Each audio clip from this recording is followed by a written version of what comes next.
Yay. All right, cool. So we're going to be recording this transaction from contract to close. Okay, I'm going to share my screen. I actually have to share a document. So let's see if I pull it up.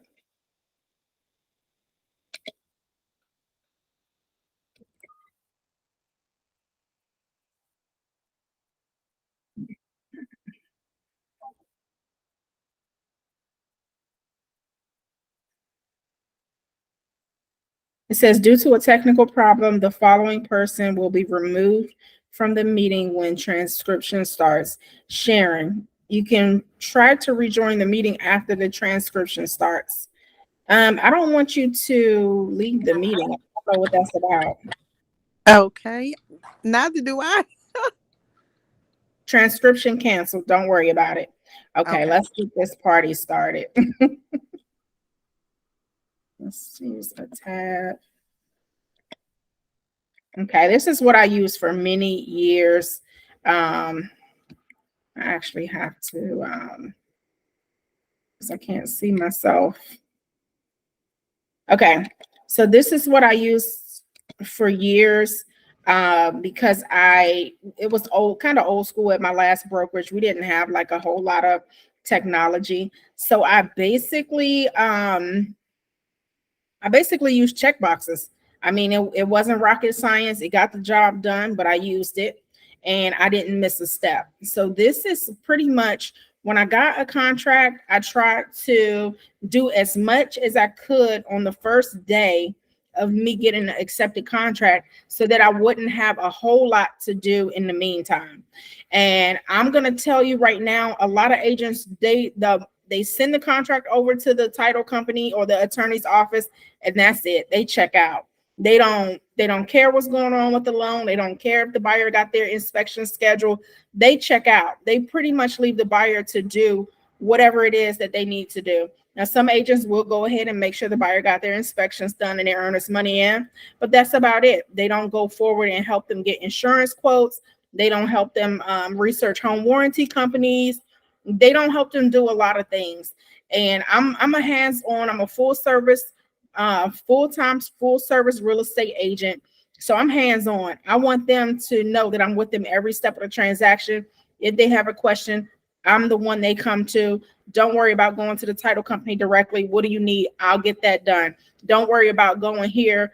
Don't worry about ordering the inspections. Don't worry about ordering the survey. I'll get that done because I like to be hands-on and I like to be the center of the transaction so that I can make sure that at least be proactive. I mean, I can't predict everything, but at least be proactive and make sure that the things that are in my control is getting done. So that way I don't have to worry about things falling through the cracks. Okay. So can y'all see this really well, or do you need me to make this bigger? I can see it well. Okay. So the first thing I have is prepare the contract, and that's something you'll be doing, with the buyer. You'll be writing the contract and things like that. And once you've got the contract prepared, you're going to send the contract. This is what we didn't do, Sophie. So we skipped a step, but this is what I would normally do. We write the contract.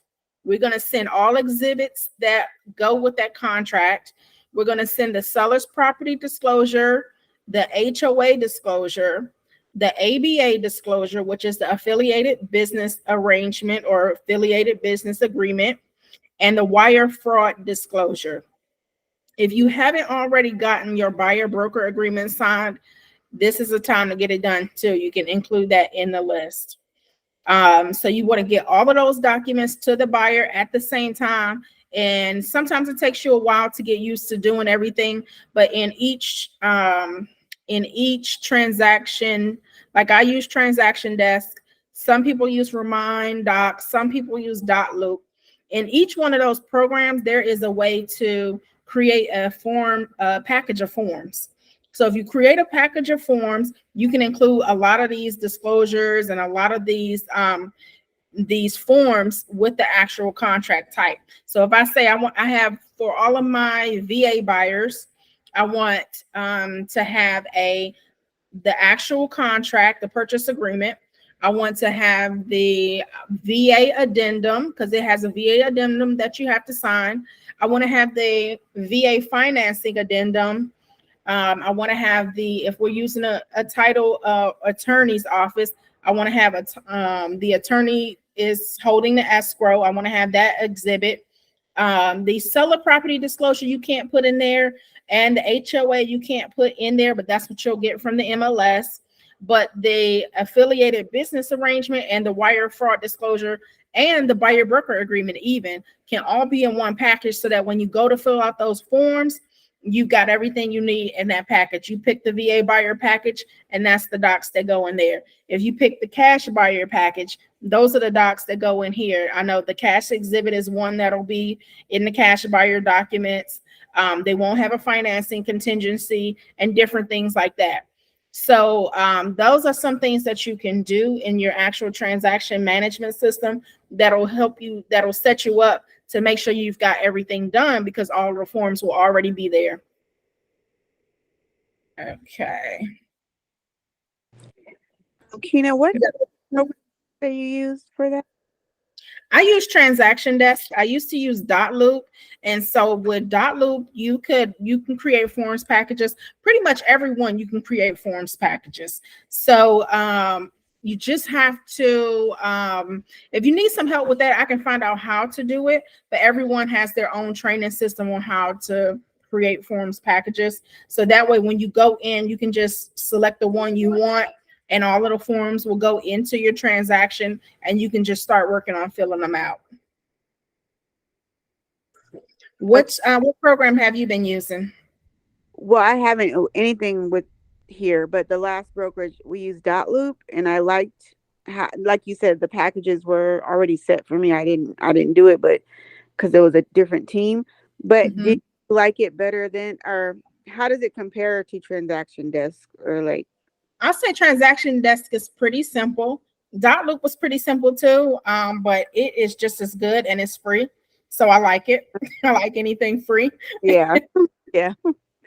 But I'm just starting using it because I just came from Dotloop. I was paying for Dotloop, but I'm like, why do I continue to pay for Dotloop when I can just use the free one? So I just took a training that the board offered. They gave me CE credits for it. So I just took the training, and I love it so far. I haven't had any complaints so far, except I have had one complaint, but I think it's just operator error. I mean, I just will probably have to look in the help section and figure out how to do some things. It looks like we Oh, lost Sophie. oh yeah. Okay. Okay, so I'm gonna just go on to the next one. I kind of wanted her to be here to see the next step. But the next step is once you get all of those documents signed, you're going to first of all, you're going to, if once the seller signs them, or if you have counter offers back and forth, whoever has the last signature, you're going to bind the contract. So that's something you go over when you're doing the preparing the contract. You're going to bind the contract, whoever was the last person to sign. Then you'll send out the contract to everybody. You're going to send a copy to the other agent.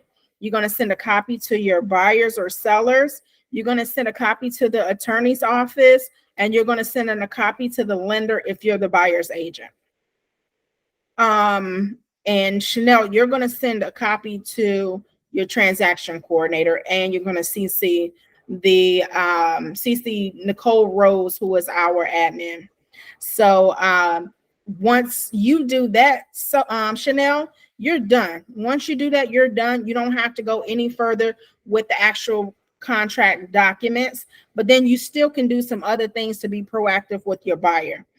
Okay, so then if you had to do it yourself and you weren't using a transaction coordinator, what you would do is once all of the parties got the contract, you just basically introduce everyone. You say, hey, this is the when you email the attorney's office, this is the contract documents, this is the buyer's name and their lender, or if you're working with the seller, this is the seller's name and their information, their ad, of course, well, not of course their address, because if they don't live there, then they wouldn't have their address. But any details about the contract, any details about your buyer, any details about your seller that you want to give them, here she is. And then that way they'll have that information. If you're working with the buyer, you want to introduce yourself to the lender. You want to send them all of the contract documents, and you want to give them information about the property, any information that they can't readily see. So sometimes I may put on there the terms, I may highlight the terms of the contract.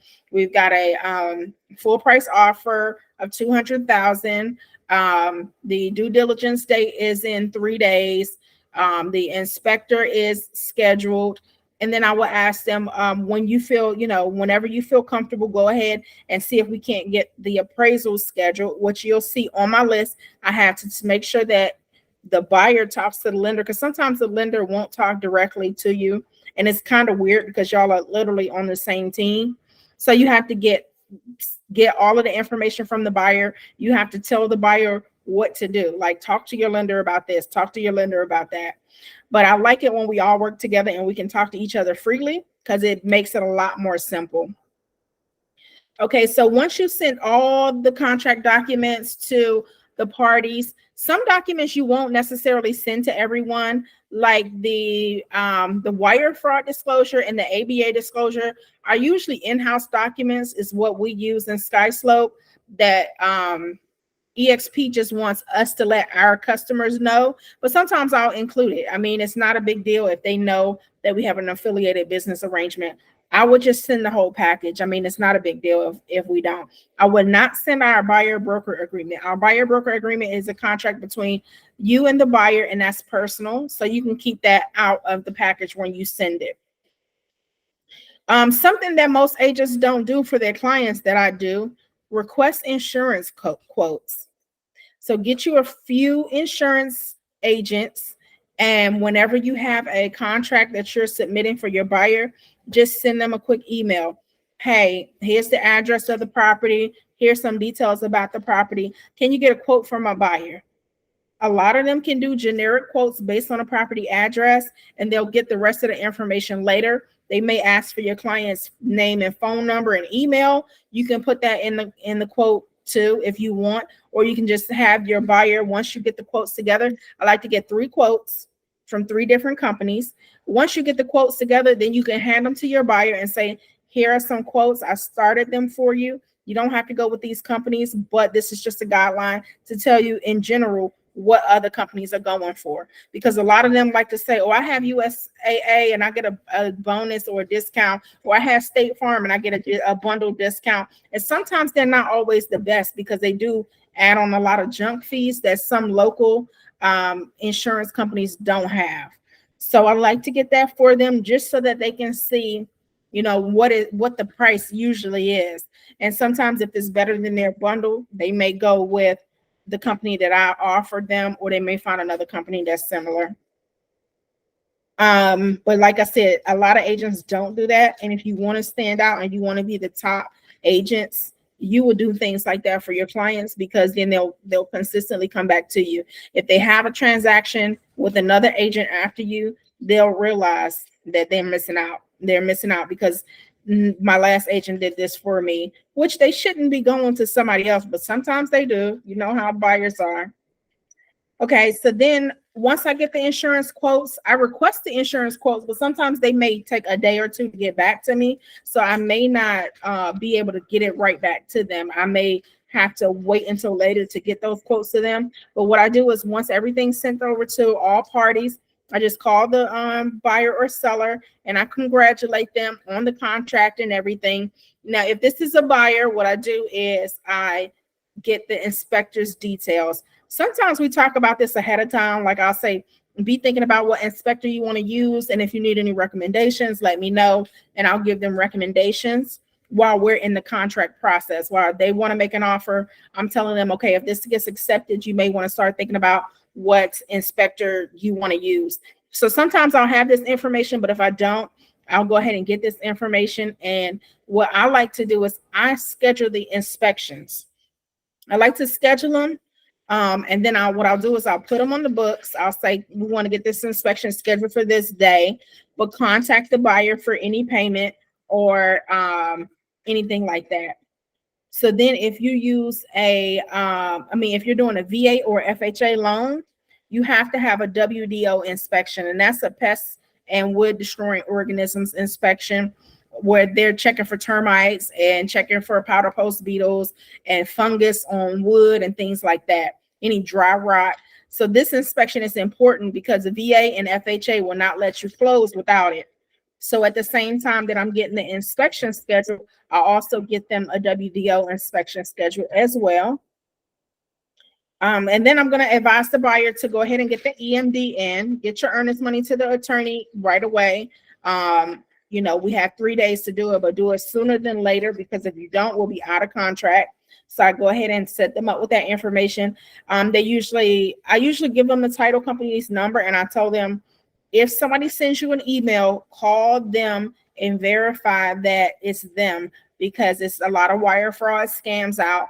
I've already talked to them about the wire fraud disclosure when we did the contract and stuff. So I just let them know, just verify everything with them over the phone, just to make sure that it's really them, and call the number that I give you. Do not call the number on the email, just so that they don't get themselves into any kind of wire trouble.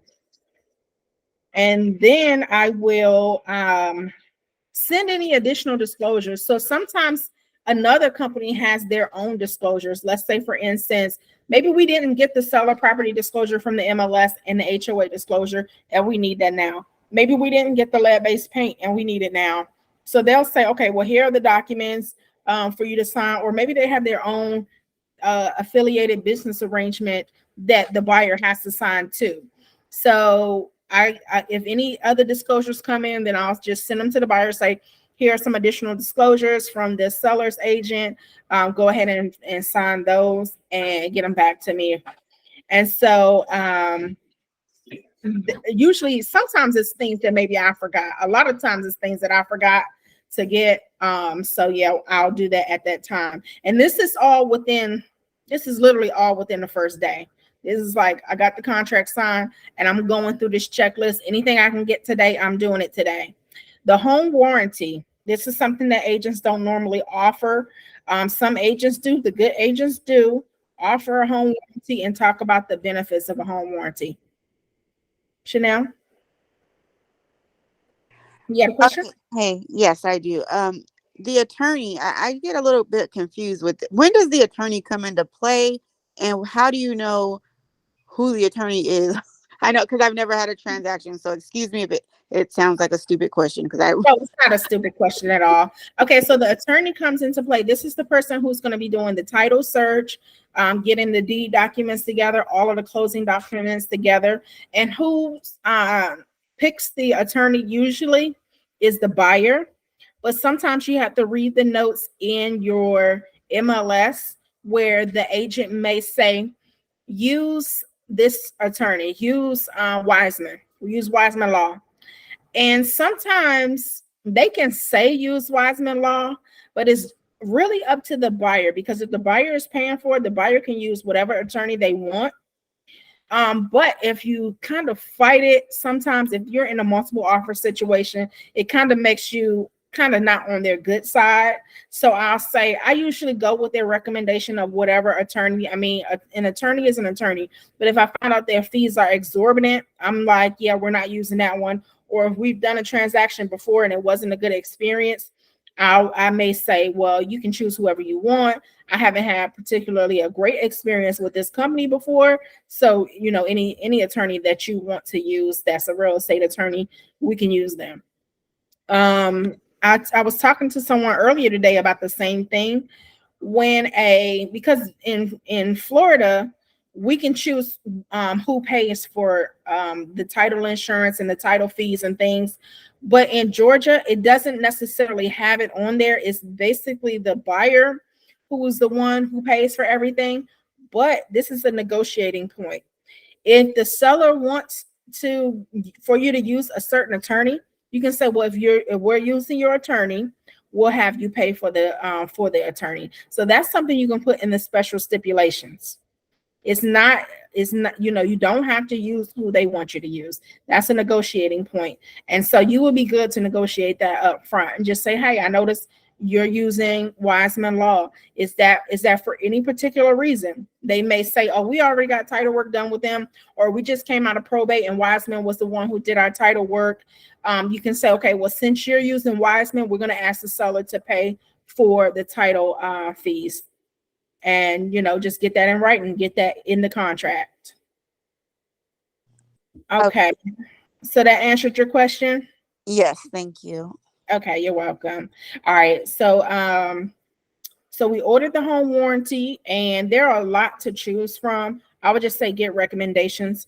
I use First American Home Warranty.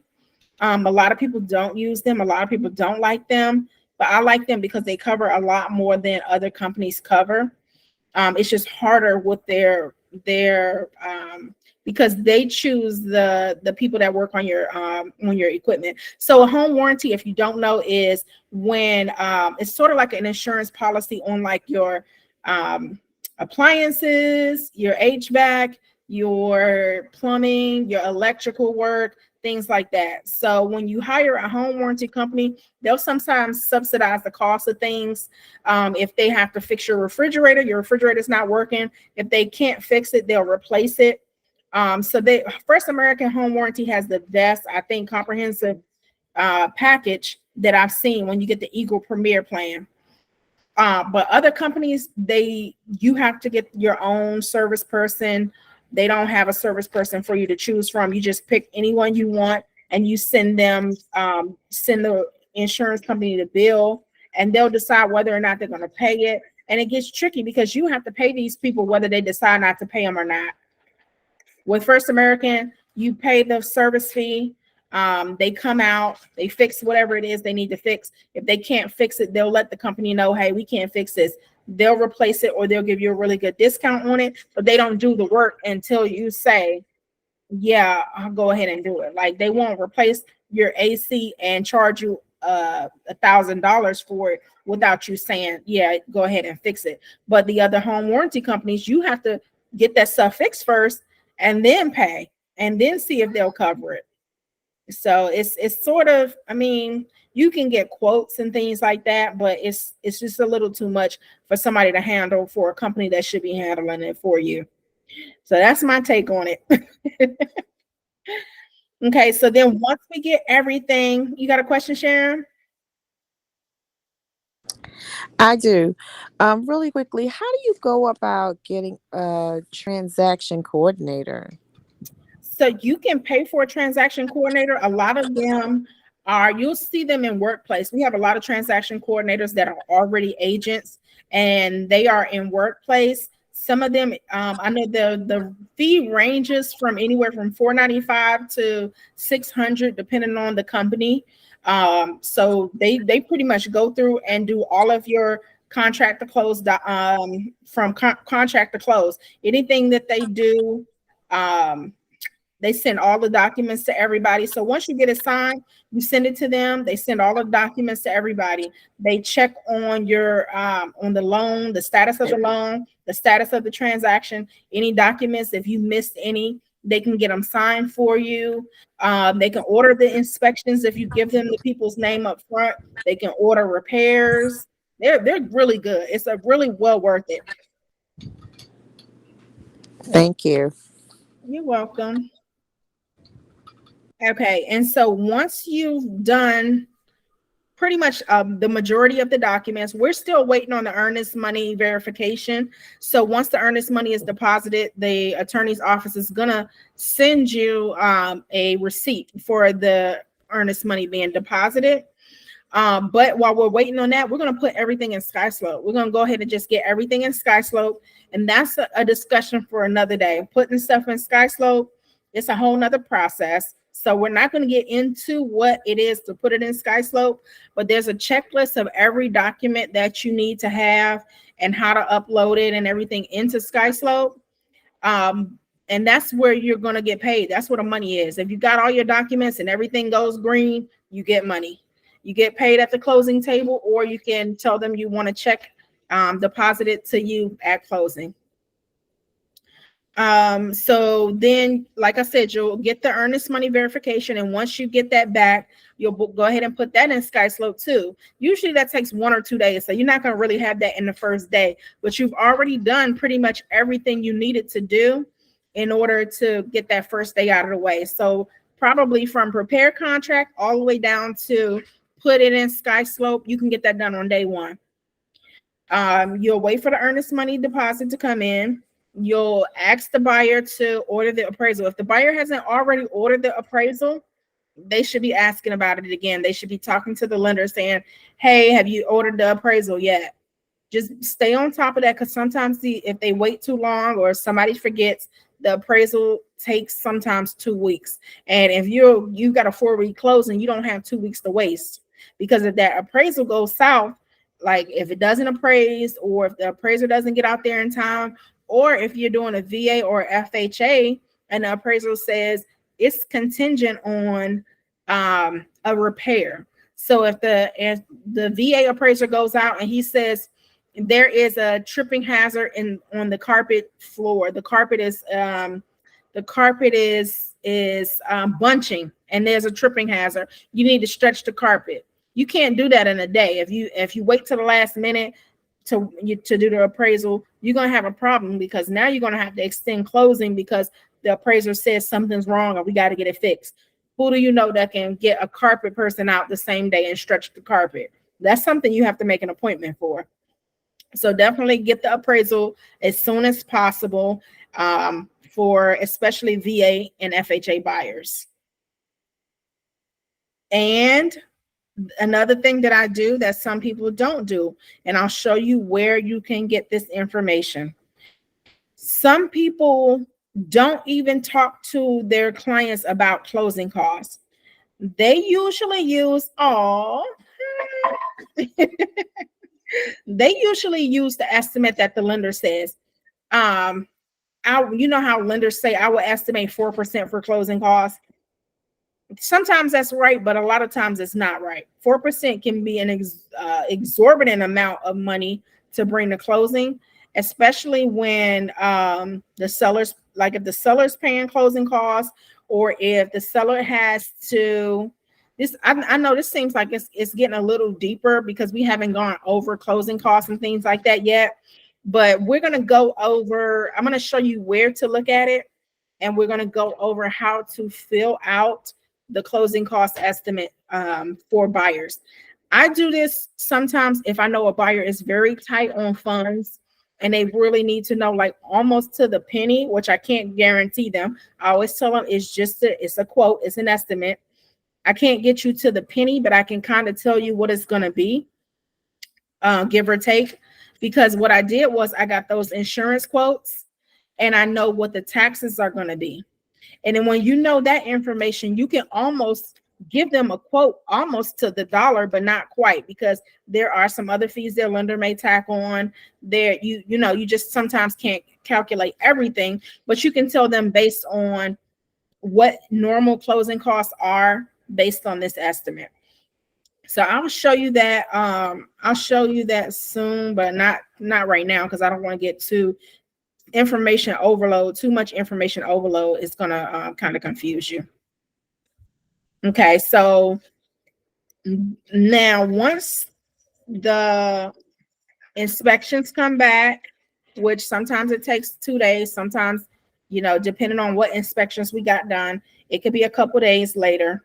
We still want to make sure we do this within our due diligence period. So if you had a 1-day due diligence, you better have had them inspections done and got this report back so that you can report back to the seller whether or not the buyer wants to move forward or not.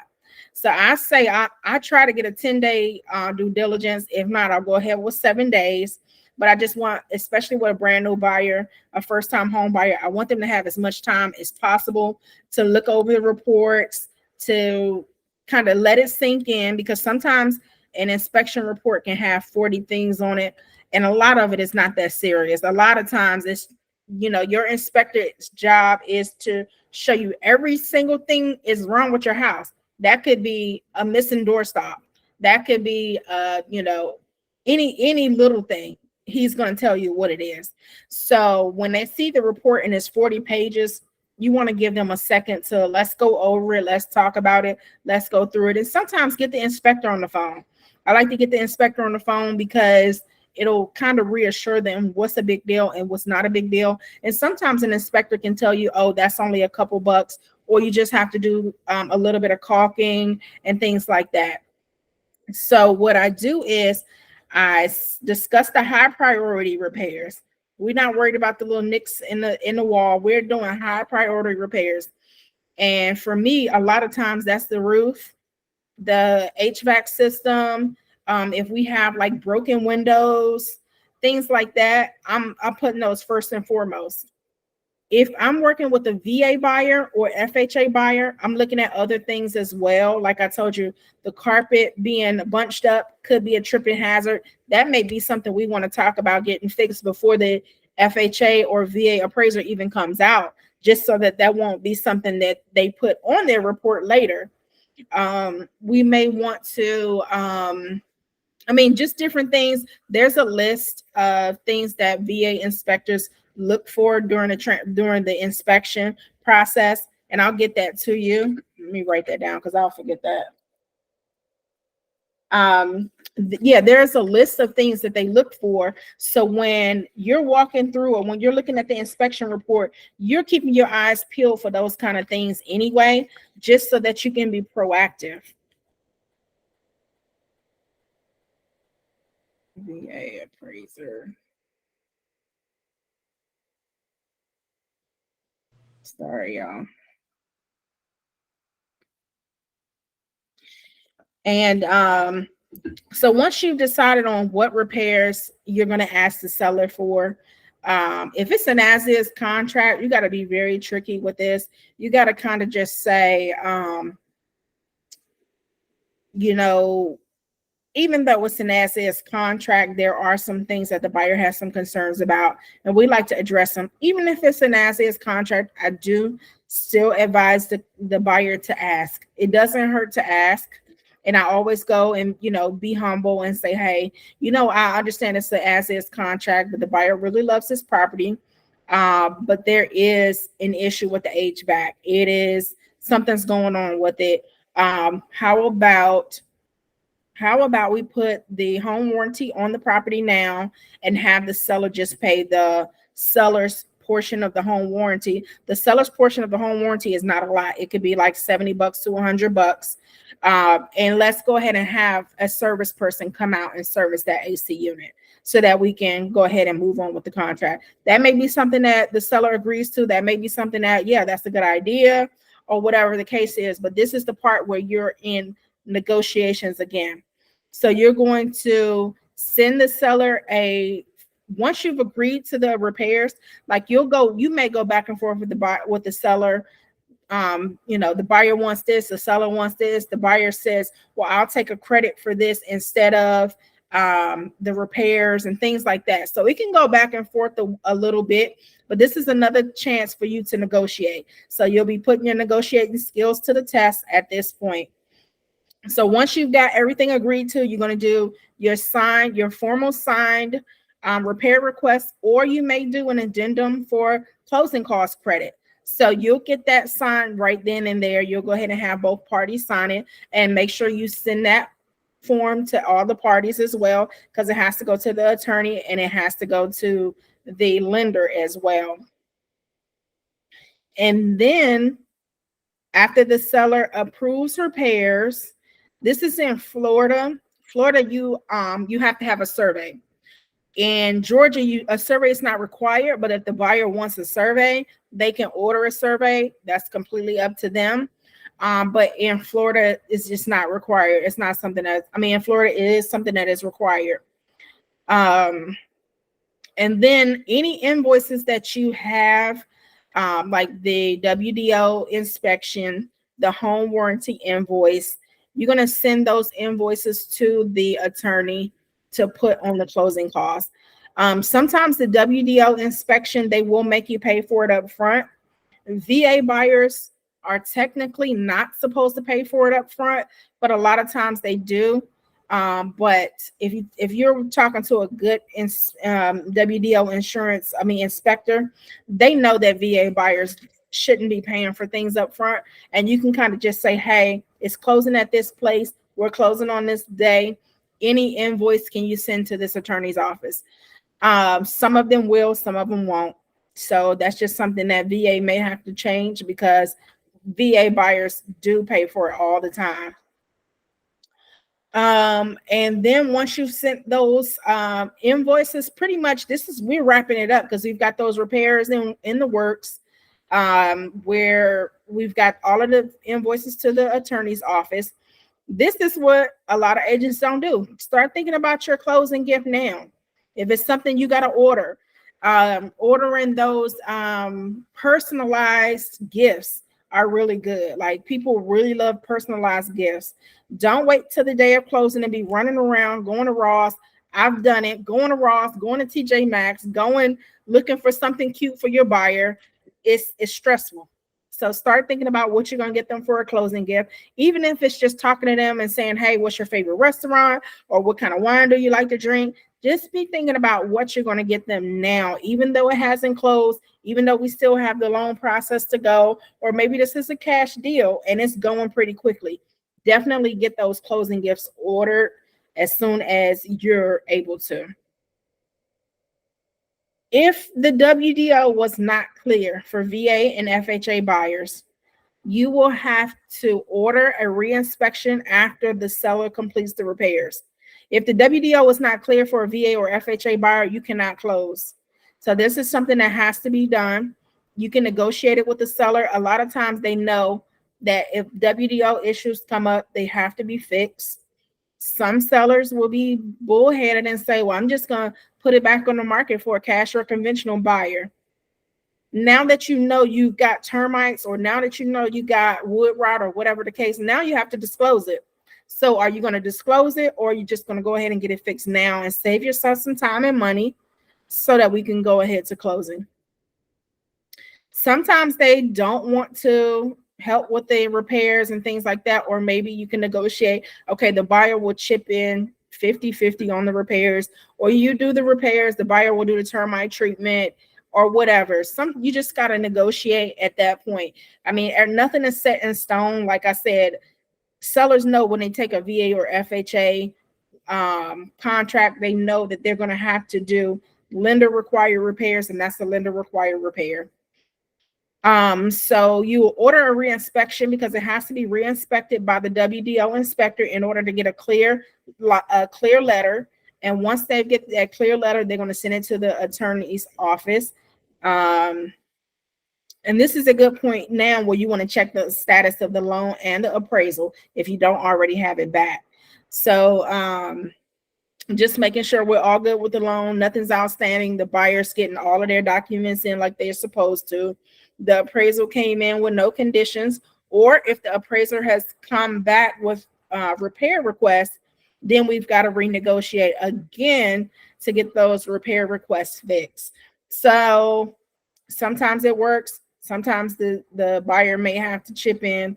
Most of the time I'm able, if I get a VA buyer, most of the time I'm able to get the seller to pay for any repairs that need to be done so that we can go to closing. You're going to have to request a new, not a new appraisal, but a reinspection from the same appraiser to come back out and check the repairs and make sure they look good.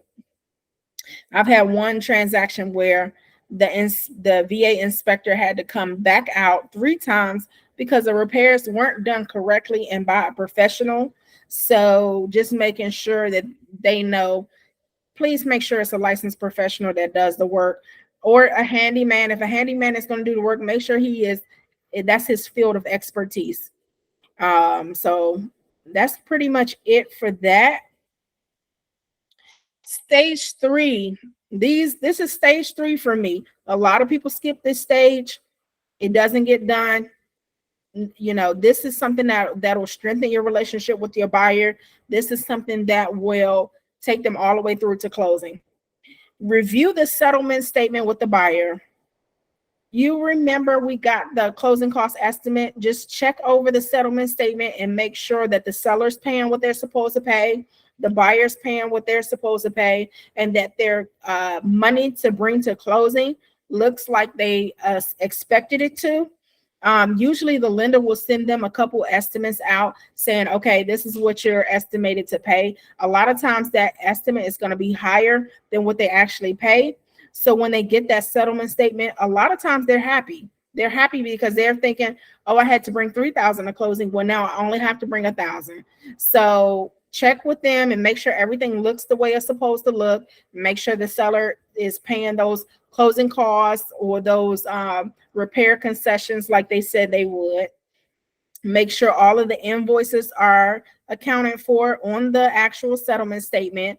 And this can set, I mean, this sets you apart with not only the attorney's offices, your lenders, and your buyers, because you're not missing a beat. You're making sure that everything is the way it's supposed to be, and they will love to work with you for it. I've seen people go to closing and things weren't on the closing statement, and then they had to redo it or pay the person out of pocket and things like that. It gets tricky because of the RESPA laws, the RESPA laws with the lending. You can't really pay people outside of the closing statement. It's illegal to do that unless it's for certain things, like if it's for a couch or something that the seller was giving the buyer. Yeah, I'm gonna give you a copy of all this sheet right here. I'm gonna put it in your file. But yeah, so when just beware of that, and just as far as like lenders paying for stuff, everything has to be on the actual closing statement. If a lender says, oh, I was supposed to give them a credit of $1,000, I'm just gonna write them a check. That's not gonna work because that is considered fraud according to the RESPA laws. Then remind the buyer to transfer utilities. This gets missed a lot on the day of closing. The seller shutting those utilities off on the day of closing. So the buyer's going to get there. There are no lights. They can't move in. There are no water. They can't wash their hands. Nothing's going right. I mean, because you didn't tell them to get those utilities transferred over in time enough. We have a program at EXP called Utility Connect. They will email your buyer when it gets close time to closing. I just got an email today and a text saying that if your buyer is taking advantage of utilities, Utility Connect, let us know. We've reached out to the buyer, so she's aware. She's ready to go. She's gonna do Utility Connect. She's gonna take advantage of that. The final walkthrough. This is something that it should be done because a lot of times when you walk through the property, you're going to find out that the seller didn't clean up. The seller left old food in the refrigerator. The seller left things in the attic that they're going to try to get after closing, because this happened to me before and the buyer was not okay with it because the seller was very rude throughout the whole transaction. So it's going to be a lot of things. Like I've had to literally clean out a whole garage. The seller left a broken hot tub that the buyer had to deal with and get hauled off. So final walkthroughs are very important. And I know for sometimes it's like you don't want to delay closing because the seller didn't get that junk hot tub out the yard. But at the same time, why would you let that go onto your buyer's plate? You don't want your buyer to have to clean up somebody else's trash. The house should be swept clean. It should be everything that's supposed to be there should be there. If they said they were going to leave the garage openers there, they should be there in a drawer. If they said they were going to shampoo the carpet should be shampooed. If y'all agreed to get a professional clean, it should be professionally clean before your buyer moves in. So you want to get that walkthrough done as early as possible the day before. Some people do 2 days before, but I like to do the day before just in case something happens. We have time to get it done. I can say, okay, we are closing tomorrow morning and it's 9 a.m. the day before and the house is not clean. I need the house to be clean or there will be no closing tomorrow. So get it clean there or there won't be closing. We can sometimes, if it's not done by the next morning, I always go over the next morning before closing. If it's still not done, we're going to delay closing to this afternoon. Get it done. I've had a seller, I don't know why he thought that he was going to be able to still continue to be packing and moving on the day of closing when I told him you needed to be out of that house and that house be clean before closing, and he was still packing. The buyer gave him a whole day to finish packing his stuff up. He didn't have to. He could have just said, this is my stuff. I'm closed. This is my stuff. He said, no, we're going to go ahead and let him finish packing up his stuff and we'll get the keys tonight. Wow, the screen just got really bright. Okay, so then once you've verified where the keys are going to be, which sometimes this gets lost in translation, I always find out, like, agent A, are you bringing the keys to closing? Is the seller bringing the keys to closing? Are they leaving keys in the house? What are they doing with the keys? Like, are they going to be in the lockbox? Are you going to remove the lockbox before closing? What's going to happen? So this gets lost a lot. Like, nobody knows where the keys are. Buyers are locked out. Sellers are gone. They don't move to Mexico, and don't nobody knows where the keys are. So always do this. Always verify where the keys will be.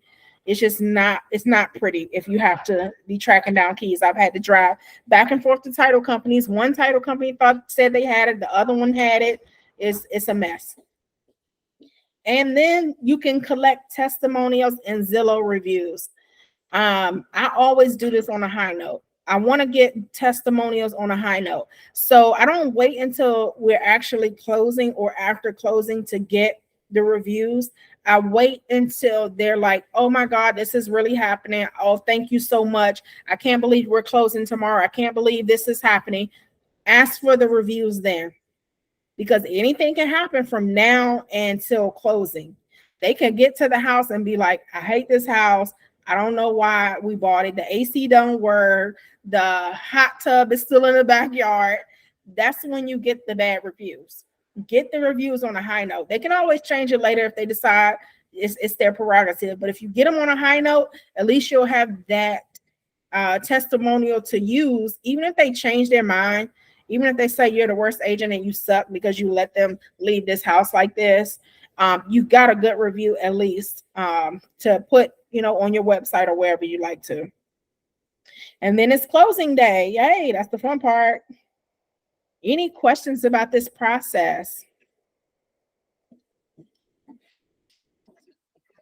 No questions? Okay. So I'm going to put this in your folders, and y'all will be able to have this. And we are going to get, what was I supposed to get for you? The VA appraisers inspection list. There was something else. Can y'all remind me what else did I need to get you? Let's see if I can remember. I'm going to show you where you can do a buyer's estimate, but I may save that for another meeting because it's a little more detailed and I have to explain it a little bit more. And then we're also going to do on another day the sky slope process. Once you get a transaction going, once you get a buyer and you're ready to make an offer and things like that, we'll go over the contract. We'll go over how to put the documents in sky slope. But there is a video literally in sky slope that tells you exactly everything you need to know.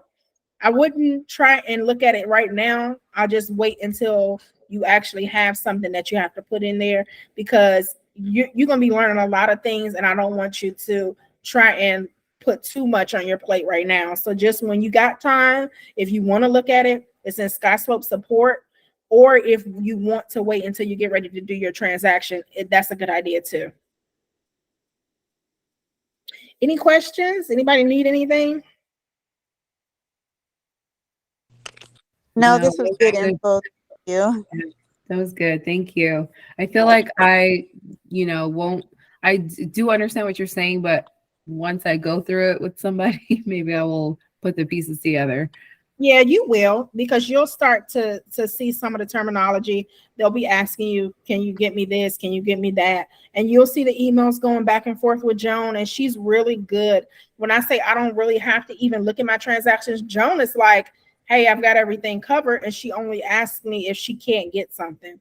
Like if Mhm. she's checking the status of the loan and they're not responding, she may ask me. Or if she hasn't seen the appraisal yet. You said something, Sharon? No, I didn't. I'm sorry. I didn't. Oh, okay. If she hasn't seen the appraisal yet, she'll say, hey, what's the status of the appraisal? Can you check on that? She may reach out to everybody first and say, hey, have we got an appraisal yet?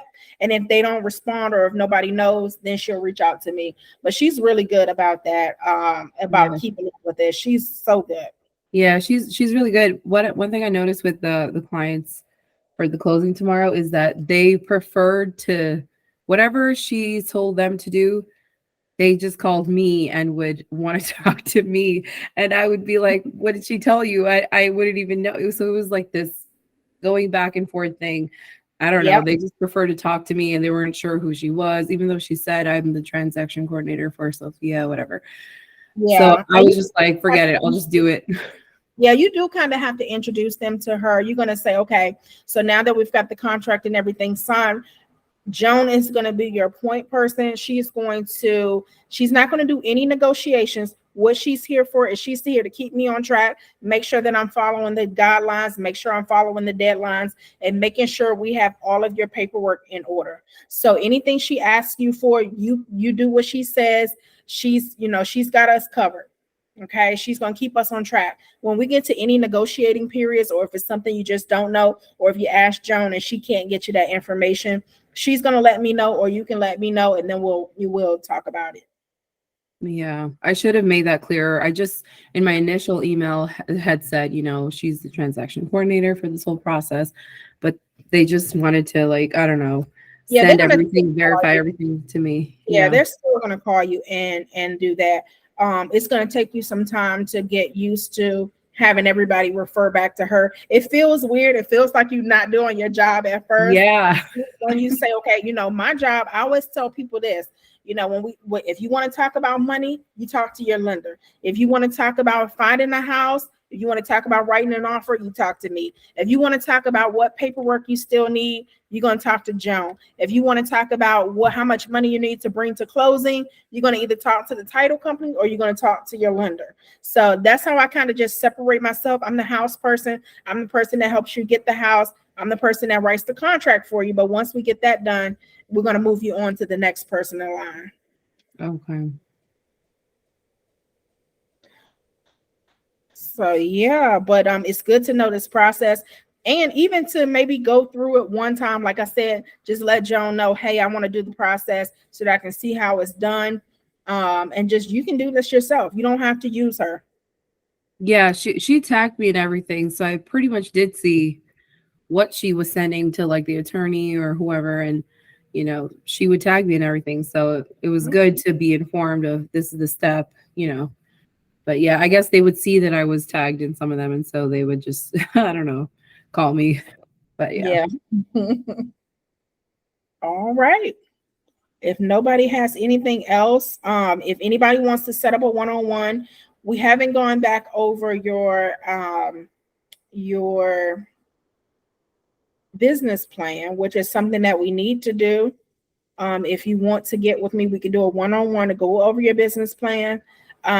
Sophie and Chanel, you're going to have to fill in your business plan. I'm not sure if you're going to be meeting with Jeff about it, but at least get it to me so we can, go over it and just kind of, because we do have to keep you on track, and that's what we're here for. Anything that you put on your business plan, we kind of want to have some accountability. I mean, nobody's going to make you do anything, but we want to be able to say, hey, how's it going with this? Things that you have put on your business plan. Same thing goes for Sharon and Joshua. If you want me to hold you accountable, I definitely will do that. And get on my schedule if you want to have a one-on-one. I know Josh was we talked about some ideas of him getting customers.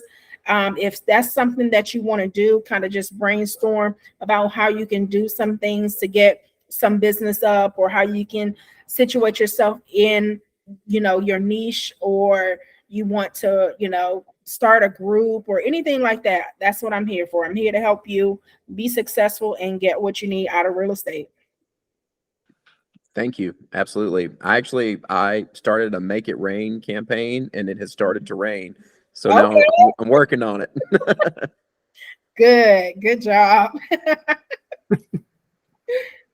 Anybody else need anything else? Hey, I signed up to, I got access to Op City. Okay, good. My question is When I turn that thing on, like it's got like all these warnings, like don't start it until you can follow up within 28 seconds. And I'm headed towards the summer where that's possible, but I'm hesitant to turn it on and then not get leads because I can't follow up that fast. Should I wait? So what you can do is you can snooze it during the hours that you're not available. So you want to, like if you're not available into the evenings, just keep it on snooze. Don't use do not disturb. Just use the snooze. Like turn it off and say I'll be away for 8 hours, for instance.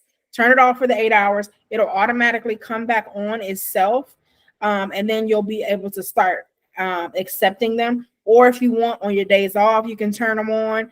You don't have to have it on, but you want to kind of familiarize yourself with it, because you will get, I mean, you'll get some leads that some will be ready, a lot will not. So I think make it rain may be your best bet right now while you're at school still. And when you get out and once you're able to handle that many leads, you may want to go ahead and turn Op City on. And my last question is I did have a lead come in that I was emailing 2A for about Fayetteville, and about halfway through this, they mentioned that they were military, and I realized that I think that they were talking about Fayetteville, North Carolina, and they Oh, were.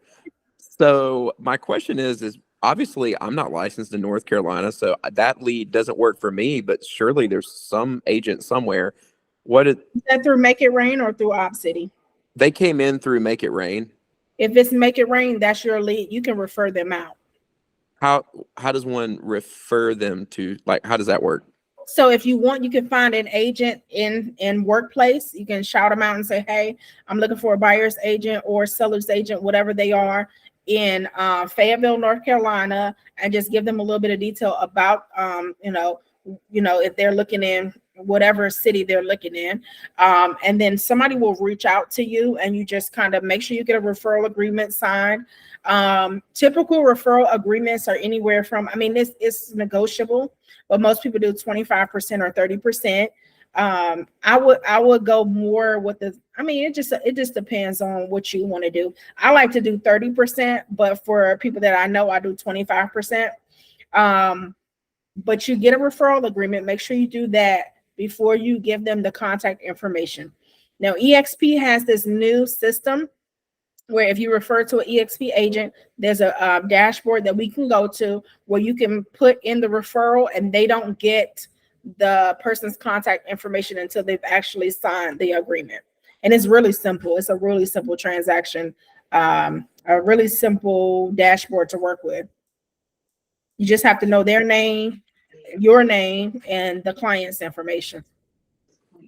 That sounds great. I'm gonna do all that. Thank you. Okay, you're welcome. All right, it's getting late, y'all. Anything else? All right, well, I'll talk to you soon. And if you need anything, y'all got my cell phone number. Text me or call me or get on my schedule. Peace. All right. Thank Thank you. you. You're Good welcome. night. Thank you. Bye.